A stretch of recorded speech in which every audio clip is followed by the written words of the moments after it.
এভাবে তাকিয়ে আছো কেন? ওই ফোনটা আমাকে দাও। আরে দাও না।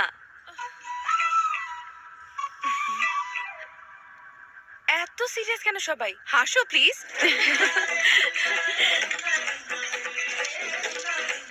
কি ব্যাপার ম্যাম, আপনার ড্রেসিং স্টাইল তো একদম বদলে ফেলেছেন।